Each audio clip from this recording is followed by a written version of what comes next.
নমস্কার বন্ধুরা, তোমরা কেমন আছো? আশা করি ভালোই আছো। মিষ্টু রান্নাঘরে তোমাদের স্বাগত জানিয়ে শুরু করছি আমার আজকের রেসিপি। আমি এখানে লাউ কেটে নিচ্ছি। আজ আমি লাউয়ের কোনো রেসিপি করব না। আজ আমি লাউয়ের খোসা দিয়ে দারুণ স্বাদের একটি রেসিপি তৈরি করব। এই রেসিপিটি যদি তোমরা একবার খেয়ে দেখো তাহলে বাড়িতে লাউ আনলে লাউয়ের এই খোসা আর কোনোদিন ফেলবে না। আর লাউয়ের খোসা দিয়ে এই রেসিপিটি আমি কিভাবে করি তার জন্য পুরো ভিডিওটা দেখতে থাকো। এখন আমি লাউয়ের খোসাগুলি নিয়ে নিচ্ছি। লাউটা দিয়ে আমি অন্য কিছু রান্না করব। আর আজকে তোমাদের লাউয়ের খোসার রেসিপি দেখাবো। এখানে লাউয়ের খোসাগুলি এখন আমি খোসাগুলি কুচি কুচি করে কেটে নেব। লাউয়ের খোসাগুলি যত পাতলা করে কাটা যাবে তত রান্নাটা সুন্দর হবে। লাউয়ের খোসা ভারী করে কাটলে রান্না করলে ভালো লাগবে না খেতে।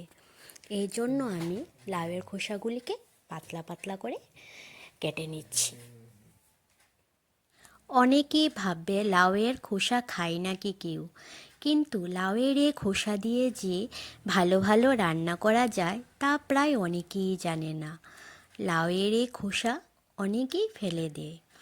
আজকের এই রেসিপি তোমরা যারা যারা দেখছো তোমরা একবার বাড়িতে রান্নাটা করে দেখো, খেতে খুব স্বাদ হয়।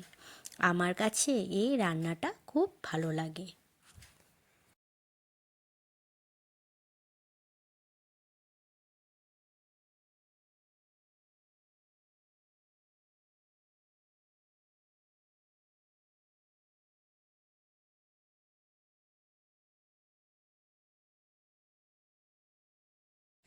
লাউয়ের খোসাগুলি আমার কাটা হয়ে গেছে। এখন আমি লাউয়ের খোসার মধ্যে আলু দেব। এই জন্য আমি আলুগুলিকেও পাতলা পাতলা করে কেটে নেব। এখন আমি এখানে একটা আলুই দেব, বেশি আলু দেব না। লাউয়ের খোসা থেকে আলুটা কম হলে ভালো হয়, বেশি হলে স্বাদ লাগবে না।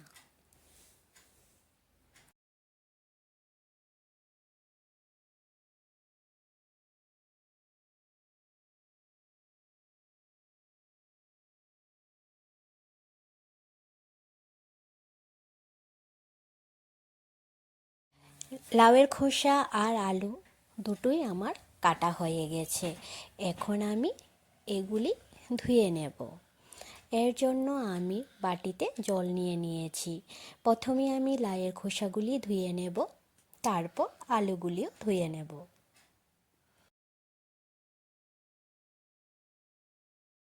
লাউয়ের খোসাগুলি ধোয়া হয়ে গেছে। এখন আমি আলুগুলি ধুয়ে তুলে নিচ্ছি।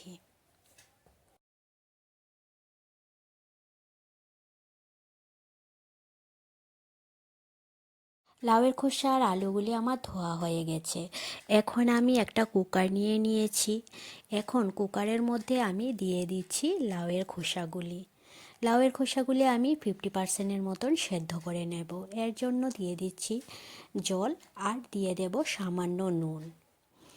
দেওয়ার পর এখন আমি কুকারের ঢাকনাটা লাগিয়ে নেব। লাগিয়ে গ্যাসে বসিয়ে দেব, দিয়ে একটা সিটি দিয়ে কুকারটা নামিয়ে নেব।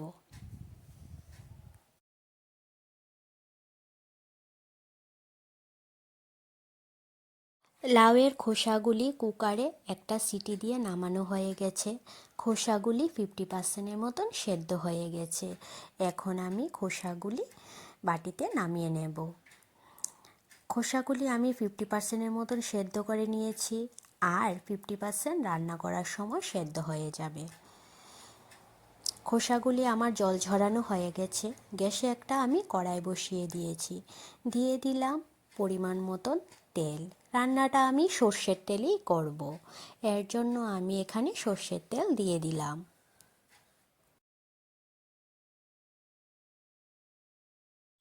তেল গরম হয়ে গেছে। এখন আমি তেলের মধ্যে দিয়ে দেব 3টে শুকনো লঙ্কা।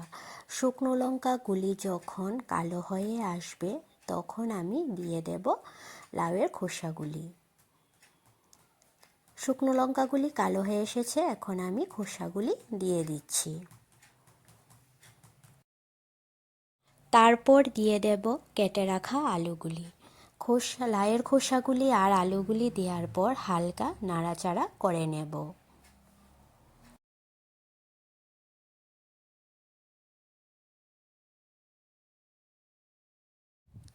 এখন আমি এগুলোর মধ্যে দিয়ে দেব পরিমাণ মতন হলুদ আর পরিমাণ মতন নুন। হলুদ আর নুন দেওয়ার পর আমি খুন্তি দিয়ে নেড়ে হলুদ আর নুনগুলি মিশিয়ে নেব।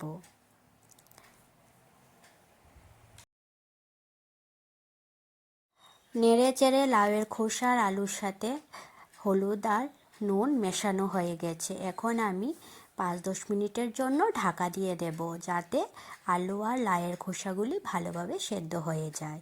আর এতে আমি মশলা দেব সর্ষে আর কাঁচা লঙ্কা। এখন আমি মশলাটা করে নেব।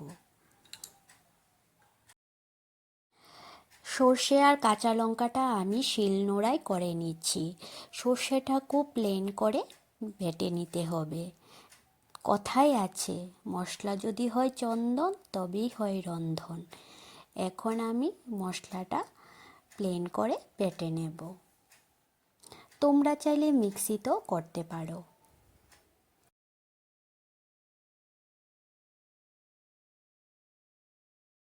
সর্ষে আর কাঁচা লঙ্কা বাটাটা আমার হয়ে গেছে। এখন প্লেটে নিয়ে নিয়েছি। এদিকে 10 মিনিট হয়ে গেছে। আমি ঢাকাটা তুলে হালকা নাড়াচাড়া দিয়ে দিচ্ছি। হালকা নাড়াচাড়া দেওয়ার পর আমি যে মশলাটা করেছি সর্ষে আর কাঁচা লঙ্কা বাটাটা, এটা দিয়ে দেব। এখন আমি সর্ষে আর কাঁচা লঙ্কা বাটাটা দিয়ে দিয়েছি। সর্ষে আর কাঁচা লঙ্কা বাটাটা দেওয়ার পর আমি আবার 5 মিনিটের জন্য ঢাকা দিয়ে দেব।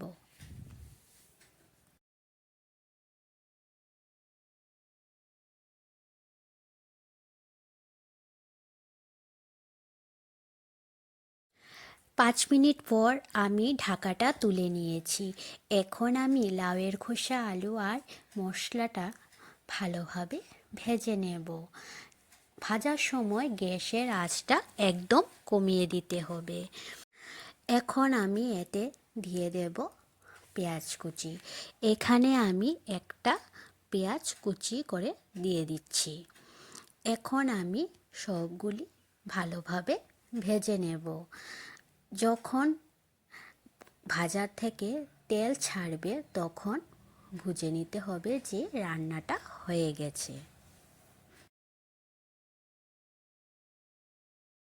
এখানে আমি স্বাদের জন্য দিয়ে দেব 1/2 চামচ চিনি।